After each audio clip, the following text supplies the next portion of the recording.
maalinka qiyaamaha markay dadku soo baxaan buu rasuulku yidhi xagga dhawaaq baa ka imanaya xagga ilaahay markaasaa la odhanayaa ilaahay wuxuu odhanayaa cibaadii addoommahaygiyow min maalinkaan ini abuuray ilaad adduunyada ka imanayseen waxaad ku hadlaysaan oo dhanna waan maqlaayey waxaad samaynaysaan oo dhanna waan u jeeday waa nii aamusnaa maanta waa maalintaydii aamusa waan argoosanayaa baa ilahay odhanaya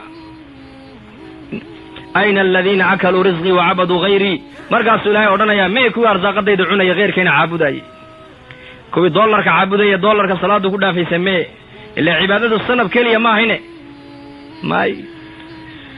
haddaad qabiilkaaga aad islaamnimada iyo qabiilkaaga agtaada ku weynaado cabdulqabiil baa tahay cabdullahi mati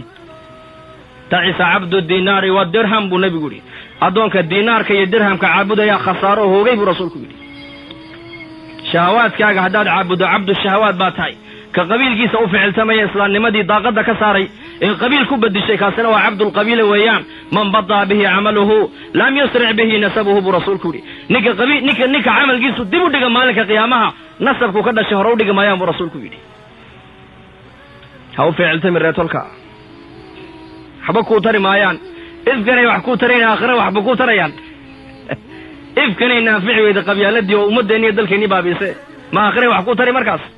xamiyadda iyo jaahilinimadaan iska saarno man bada'a bihi camaluhu lam yusric bihi nasabuhu ninka camalkiisu dib u dhig u la hadho nasabkiisa hore u dhigi maayaan buu rasuulku yidhi sal allahu alay wasalam nebiga nin baa u yimid oo yidhi ninka xamiyad u dagaalamaya iyo ninka u dagaalamaya buu yidhi shujaacad raganimo iyo geesinimo iyo ninka qabyaalad u dagaalamaya iyo maa fii sabiili illaahi jawaamicu alxikam baa la siiyey rasuulka xikmad buu ku jawaabo wuxuu yidhi ninka u dagaalama iclaa kalimatillaah kaun baa la dartiya buu rasuulku yidhi kuwa kale waa dabayl waa dambas ay dabayl qaaday weeyaan xoog ma jiraan bay ka dhigan tahay marka ilaahay innaka u baahan ayna aladiina cabaduu hayrii ayna aladiina akaluu risqii wacabaduu hayrii buu ilahay odhanaya aawaya kuwii arsaaqadayda cunayay keyrkayna caabudayey aynahum arsaaqadda ilaahay buu cunaayey nicmadda ilaahay buu dhex dabaalanayey ilaahayna adduunyada uu ku caasinayey bal reetolkii dartiid buu amarka ilaahay u jebinayey aaway buu ilahay odhanaya waan argoosanaya maanta anigune marka qofku hadduu macsiyadda ku talax tago ma baxsanayo walaalayaal ma baxsanayo adduunyada intuu nool yaha waa loo siita dheerayn laakiin ma dheeraanayo arrintiisu looma dheeraanayo laa mucaqiba lixukmih alaysa allahu bicasiizin